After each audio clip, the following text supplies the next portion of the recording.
नमस्कार, मैं हूं आपके साथ अनुष्का राय और आप देख रहे हैं नेशन भारत न्यूज। जेडीयू कार्यालय में जेडीयू के राष्ट्रीय अध्यक्ष ललन सिंह ने विनोद सिंह को जेडीयू की सदस्यता दिलाई।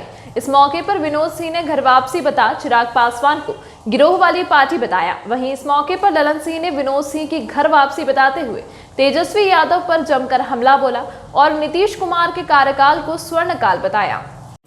पूर्व विधान पार्षद विनोद सिंह जी संयुक्त सरकार के साथ आगे से हटाइएगा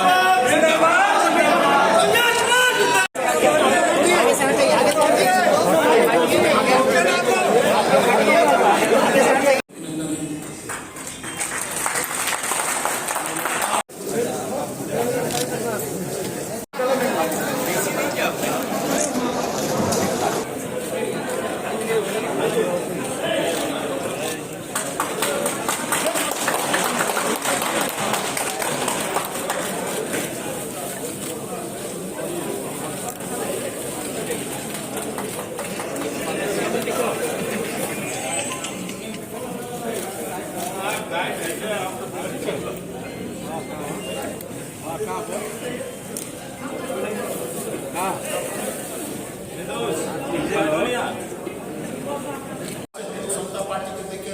अब बहुत से साथी जो पुराने समता पार्टी के समय में जो सक्रिय थे वो सबको आज देख रहे हैं कि कहीं दिखाई नहीं पड़ते। उन सभी साथियों को भी सक्रिय करना है और उसके साथ साथ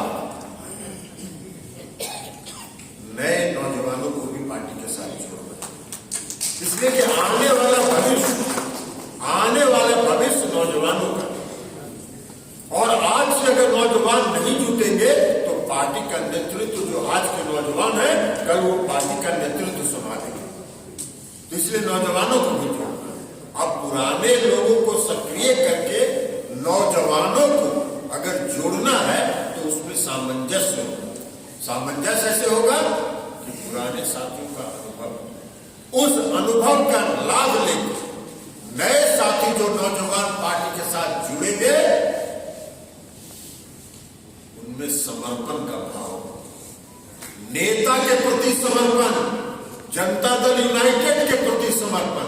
कोई मत रहे मेरे प्रति समर्पित, कोई मत रहे नहीं रहे अशोक चौधरी जी के प्रति समर्पित, कोई नहीं रहे संजय झा जी के प्रति समर्पित, कोई नहीं रहे उमेश कुशवाहा जी के प्रति समर्पित, लेकिन पार्टी का समर्पित कार्यकर्ता अगर जनता दल यूनाइटेड के प्रति समर्पित है तो पार्टी में हम सबों के प्रति समर्पित है। और नेता के प्रति अगर समर्पित है तो हम सबों के प्रति समर्पित है, क्योंकि हम सब लोग नेता को ताकत देने के लिए, नेता को मजबूत करने के लिए रात दिन काम कर रहे हैं। इसलिए ये काम में लगना है। तो अब हम लोगों को इस काम में लगना है हमारी पार्टी कैसे मजबूत हो, कैसे पूरी पार्टी संगठित और पार्टी का हो, पार्टी का जब पार्टी और उसमें कई शाखा प्रकोष्ठ भी शाखा, लेकिन प्रकोष्ठ कभी जड़ नहीं है। जड़ हमारी मूल पार्टी है और मूल पार्टी के प्रकोष्ठ जितने हैं वो उसके शाखा है। जड़ अगर मजबूत होगा तो शाखा भी हरा भरा रहेगा और जड़ अगर कमजोर होगा तो शाखा सूख जाएगा। इसलिए पार्टी के प्रकोष्ठों को भी प्रदेश अध्यक्ष जी ने कई फैसले लिए हैं। पार्टी के प्रकोष्ठों को भी अब पार्टी को मजबूत करना है। चूंकि आप लोग अभी आए हैं पार्टी में और विनोद जी भी हम बताना चाहते हैं, पार्टी को अगर मजबूत करना है तो पार्टी के जितने प्रकोष्ठ हैं उन सभी प्रकोष्ठों को मूल पार्टी के समन्वय के साथ और पूरे कोऑर्डिनेशन के साथ काम करना पड़ेगा। जिला पार्टी जो है जिला अध्यक्ष से समन्वय करेगा, प्रखंड का जो प्रकोष्ठ है वो प्रखंड के अध्यक्ष के साथ समन्वय करके काम करेगा और इसका अवहेलना कभी नहीं होगा, इसका उल्लंघन नहीं, इसका उल्लंघन जो करेंगे इसका मतलब है कि वो पार्टी के समर्पित कार्यकर्ता नहीं, पार्टी के समर्पित कार्यकर्ताओं का समूह खड़ा करना है। और इसलिए अभी प्रदेश अध्यक्ष जी ने फैसला किया है कि हर गांव के 10-10 लोगों का मोबाइल नंबर सहित 1 महीना के अंदर प्रदेश कार्यालय को उपलब्ध करा दिया जाएगा और यहां से उसको चेक किया जाएगा उनके नंबर पर फोन करके कि कहीं फर्जीवाड़ा तो नहीं है। जो मैट्रिक भी पास नहीं किया, 9वीं तक स्कूल में गया, उसको क्या रोजगार का मालूम है कि रोजगार क्या होगा। नीतीश कुमार की सरकार ने 2015 से लेकर 2005 से लेकर 15 साल में जो रोजगार बिहार में सृजित किया है उसका जरा आंकड़ा निकाल। जब 2005 में मुख्यमंत्री नीतीश कुमार जी बिहार की सत्ता संभाले थे और हम उस समय प्रदेश के अध्यक्ष थे, बिहार लोक सेवा आयोग का परीक्षा पिछले 5 वर्षों में कभी नहीं हुआ था और मुख्यमंत्री नीतीश कुमार जी ने 5 साल की जो रिक्ति थी उसको एक साथ जोड़ के बिहार लोक सेवा आयोग और प्रतिदिन अब तो रेगुलर प्रत्येक वर्ष लोक सेवा आयोग की परीक्षा हो रही। कितनी बड़ी संख्या में महिलाएं सृजित सिपाही के पद पर बहाल हुई। महिला बटालियन का निर्माण कराया माननीय मुख्यमंत्री नीतीश कुमार जी ने। कोई इस देश में कोई राज्य है जहां महिलाओं को 35% सरकारी नौकरियों में आरक्षण है? बिहार पहला राज्य है जहां मुख्यमंत्री नीतीश कुमार जी ने महिलाओं को 35% आरक्षण दिया सरकारी नौकरी। तो इसलिए रोजगार सृजन की बात वो लोग करो भाई। जिनके राज्य में मात्र 53,000 बहाली शिक्षकों की बात कर रहे हैं। 15 साल पति पत्नी मिलकर राज किया था बिहार में और नीतीश कुमार जी ने शिक्षक की बहाली कितना की?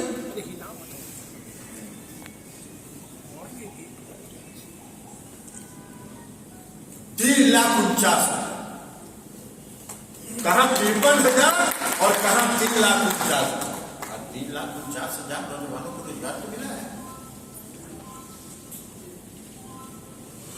कितनी बड़ी संख्या में सिपाही की बहाली हुई है, नियुक्ति हुई है। अभी सबका डाटा हम कलेक्ट कर रहे हैं। 4 दिन के बाद हम एक डाटा को सार्वजनिक करेंगे। कितनी बड़ी संख्या में दरोगा की बहाली हुई, इंस्पेक्टर की बहाली हुई। माननीय मुख्यमंत्री नीतीश कुमार जी ने जब बिहार की सत्ता संभाली थी 2005 में, तो एवरेज औसत जो बिहार पुलिस का उम्र था वो 45 साल। आप बताइए 45 साल का और एवरेज औसत उम्र था तो कितना साल से बहाली नहीं हुआ। और उन सबों के पास किसी को कोई ट्रेनिंग नहीं थी, इसलिए कि बिहार में अपहरण का उद्योग चलता था। पुलिस के पास जो था वो पुरनका 303 वाला जो राइफल था वही लेकर खटखुट कहां गोली पहुंच जाएगा पता नहीं चलता था। किसी को ट्रेनिंग ही नहीं था। आई जितना आधुनिक हथियार है वो सब गोदाम में पड़ा हुआ था। माननीय मुख्यमंत्री नीतीश कुमार जी ने कहा कि अगर बिहार में कानून का राज स्थापित करना है तो हमारे नौजवानों को, हमारे जो पुलिस फोर्स है उसको सड़क पर उतरना पड़ेगा, क्योंकि अपराधियों के पास आधुनिक हथियार है और हमारे पुलिस फोर्स के पास पुरनका 303 है। जब तक वो बट सीधा करेगा तब तक AK-47 से 40 गोली चलेगी। उन समय तो माननीय मुख्यमंत्री जी ने साफ किया। बिहार वित्त निगम उन्होंने बनाया, शिक्षा वित्त निगम, और उसके माध्यम से जो भी स्टूडेंट क्रेडिट कार्ड के लिए अप्लाई करता है उसको 4 लाख रुपए की ऋण या इंजीनियरिंग करे। अब तक लगभग 1,35,000 लोगों ने इसका लाभ लिया। रोजगार सृजन की दिशा और 9वां पास करने वाला भी रोजगार की बात कर रहा है।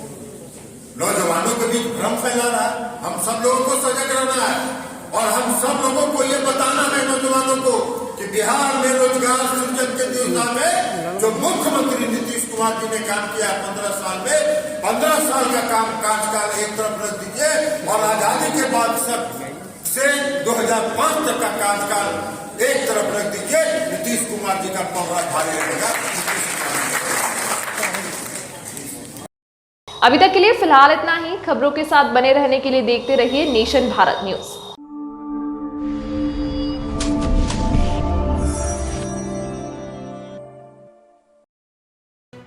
लेटेस्ट खबरों से जुड़े रहने के लिए हमारे चैनल नेशन भारत को सब्सक्राइब करें और बेल आइकन को दबाएं ताकि कोई खबर छूट न पाए।